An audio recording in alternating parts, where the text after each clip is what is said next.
जय माँ भारती। मित्रों, पिछले रविवार को हम आपको लेकर प्राचीन भारत के स्वर्णिम युग में प्रवेश कर चुके थे। गुप्त वंश के चौथे शासक समुद्रगुप्त की विजयों और एक विशाल अखंड भारत को हम सब ने बनते हुए देखा था। श्रीगुप्त और घटोत्कच के बाद इस वंश के तीसरे शासक चंद्रगुप्त प्रथम की सोच कुछ अलग थी। उसे अपनी नेतृत्व क्षमता पर भरोसा था। वह यह समझ चुका था कि वह अपने राज्य की प्रजा को एक अच्छा शासन दे सकता है। उसकी इसी सोच ने गुप्त वंश को, जो कि कुषाणों के अधीन था, स्वतंत्र किया और अपने पराक्रम, बाहुबल और कूटनीति से इसने अपने साम्राज्य का विस्तार करना शुरू किया और अपने उत्तराधिकारी समुद्रगुप्त को इसने एक मजबूत राज्य का आधार दिया। 100 के ऊपर अपराजेय युद्धों को जीतकर, अपराजय का मतलब जिन युद्धों में कभी हार न मिली हो, जो युद्ध कभी हारा न जाए, तो 100 के ऊपर अपराजय युद्धों को जीतकर इस करिश्माई योद्धा समुद्रगुप्त ने आर्यावर्त के जम्बू द्वीप के 70 से 75% भाग पर गुप्त साम्राज्य की स्थापना की और एक विशाल अखंड भारत का निर्माण किया। यही भारतीय इतिहास का स्वर्णकाल कहा जाता है, स्वर्णिम युग कहा जाता है। इसके बाद के राजाओं ने इसकी चमक को और चमकाया तथा विकसित किया। चंद्रगुप्त द्वितीय इस वंश के इसके बाद के सबसे पराक्रमी और चक्रवर्ती राजा माने जाते हैं। चंद्रगुप्त विक्रमादित्य सही मानों में तो भारतीय इतिहास के पन्ने पर अमर हो गए।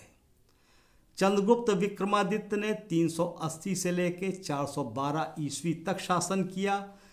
कुछ इतिहासकार मानते हैं कि 375 ईस्वी से 415 ईस्वी तक इनका शासनकाल था।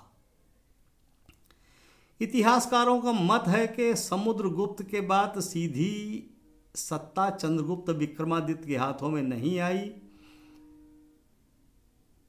इनके बीच में चंद्रगुप्त विक्रमादित्य के बड़े भाई रामगुप्त ने भी कुछ वर्षों तक शासन किया।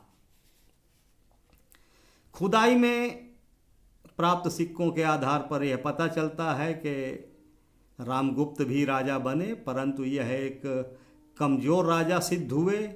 रामगुप्त के विषय में एक कहानी भी प्रचलित है। प्राप्त अभिलेखों से तो इसकी पुष्टि नहीं होती, किंतु विशाखादत्त के नाटक देवी चंद्रगुप्तम, बाणभट्ट के हर्षचरित्र और राजशेखर के काव्य मीमांसा से इस कहानी की पुष्टि होती है। इनके शासन के काफ़ी समय बाद राष्ट्रकूट राजा अमोघवर्ष के 795 ईस्वी के सजान पत्र से भी इस कहानी की पुष्टि होती है। रामगुप्त को एक कमज़ोर शासक जानकर कुछ राजाओं ने सर उठाना शुरू कर दिया।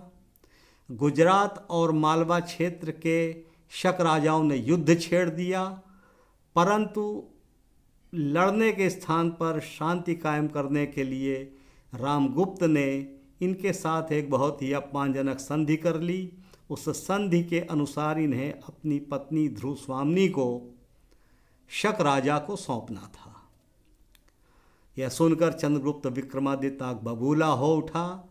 उसने भेष बदला। ध्रुवस्वामिनी के भेष में वह शक राजा के दरबार में गया और उसने शक राजा की हत्या कर दी। इतिहासकार बताते हैं कि इसके पश्चात रामगुप्त का वध करके इसने इनकी पत्नी ध्रुवस्वामिनी को अपनी पत्नी का दर्जा दिया। इनको देवराज, देवगुप्त और विक्रमांक नाम से भी जाना जाता है। इन्होंने युद्ध विजय और वैवाहिक संबंध बनाकर अपने राज्य की सीमाओं का विस्तार किया। समुद्रगुप्त के पश्चात रामगुप्त के शासनकाल में कई राजाओं ने अपने आप को स्वतंत्र घोषित कर दिया था। सर्वप्रथम नागवंश की राजकुमारी कुबेर नागा से चंद्रगुप्त विक्रमादित्य ने विवाह किया और वैवाहिक संबंध इस राज्य से स्थापित हुए। प्रयाग प्रशस्ति से इसकी पुष्टि होती है। प्राप्त 6 अभिलेखों से चंद्रगुप्त विक्रमादित्य के बारे में समस्त जानकारियाँ मिलती हैं। इनमें मथुरा स्तंभ, मथुरा शिलालेख, उदयगिरी से प्राप्त 2 लेख, गढ़वा लेख और सांची के लेख शामिल हैं। कालिदास और कश्मीरी पंडित कश्मेंद्र की बृहत कथा मंजरी के अनुसार चंद्रगुप्त विक्रमादित्य ने भारत और भारत के बाहर 21 राज्यों को हराया।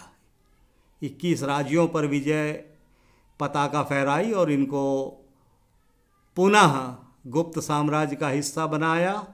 कुबेर नागा से उत्पन्न पुत्री प्रभावती गुप्त का विवाह उसने वाकाटक जैसे शक्तिशाली साम्राज्य के शासक रुद्रसेन द्वितीय से किया और वाकाटक की सेना के साथ मिलकर गुजरात और मालवा के क्षेत्र पर फैले शकों के राज्यों पर धावा बोल दिया।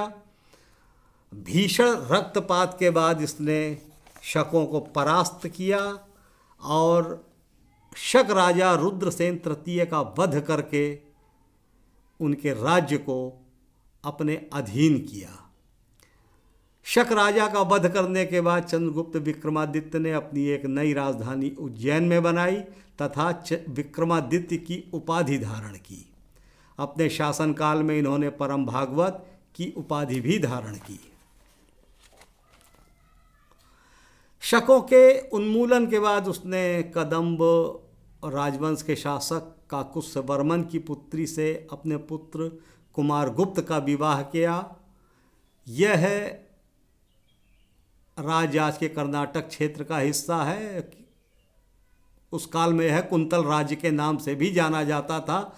इस राजवंश के वाकाटक साम्राज्य से पहले के रिश्ते थे। इनकी एक पुत्री अजीत भट्टारिका का विवाह वाकाटक के शासक नरेंद्र सेन से हुआ था।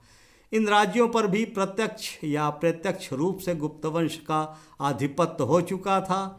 पूर्व में बंगाल के शासकों ने भी अपने आप को स्वतंत्र घोषित कर लिया। अपनी सेना लेकर इसने बंगाल पर चढ़ाई की, बंगाल के राजाओं को परास्त किया और फिर से गुप्त साम्राज्य के अधीन करके इन्हें गुप्त साम्राज्य का हिस्सा बनाए रखा।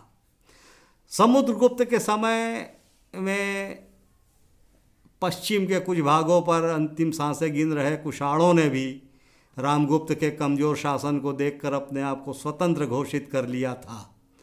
इसके बाद चंद्रगुप्त विक्रमादित्य ने अपनी एक विशाल सेना के साथ कुषाणों पर हमला बोल दिया। चंद्रगुप्त विक्रमादित्य के प्रलयंकारी रूप से कुषाण बहुत जल्दी परिचित हो गए। उन्होंने पराजय स्वीकार की और पराजय स्वीकार करके गुप्त साम्राज्य की अधीनता फिर से स्वीकार कर ली। आगे बढ़कर चंद्रगुप्त विक्रमादित्य ने सप्त सिंधु को पार किया और वहाँ के राज्यों को जीतकर पुनः अपने अधीन किया। बाहलिक राज्य पर भी धावा बोलकर उसने विजय प्राप्त की। बल्ख को जीतने के बाद चंद्रगुप्त विक्रमादित्य ने पंजाब में व्यास नदी के तट पर स्थित विष्णुपद पर विष्णु ध्वज लौह स्तंभ की स्थापना की। आगे चलकर दिल्ली के शासक फिरोज शाह ने इस स्तंभ को दिल्ली में कुतुब मीनार के पास मेहरौली में स्थापित करवाया। चंद्रगुप्त विक्रमादित्य विष्णु भक्त थे। उसने देवगढ़ में दशावतार मंदिर का निर्माण भी कराया। गुप्त काल में एक से एक दुर्लभ मंदिरों का निर्माण हुआ। इसने अपने शासन काल में इस चक्रवर्ती सम्राट ने समुद्रगुप्त के साम्राज्य से भी बड़ा साम्राज्य स्थापित किया। इनके शासनकाल में गणित, विज्ञान, कला, साहित्य, संगीत, खगोल शास्त्र जैसे समस्त क्षेत्रों में भरपूर विकास हुआ। इनके दरबार के नवरत्नों में सभी अपने अपने क्षेत्र के विशेषज्ञ थे। जहाँ छपड़क ने ज्योतिष शास्त्र की रचना की, वहीं धन्वंतरी ने चिकित्सा में आयुर्वेद की रचना कर डाली। महाकवि कालिदास जहाँ कालजयी नाटक अभिज्ञान शाकुंतलम और मेघदूत की रचना कर रहे थे, वहीं अमर सिंह ने अमरकोश शब्दावली की रचना कर डाली। खगोल विज्ञान पर वराह मिहिर ने बृहत संहिता और वारारुचि का संस्कृत व्याकरण इसी काल में लिखा गया।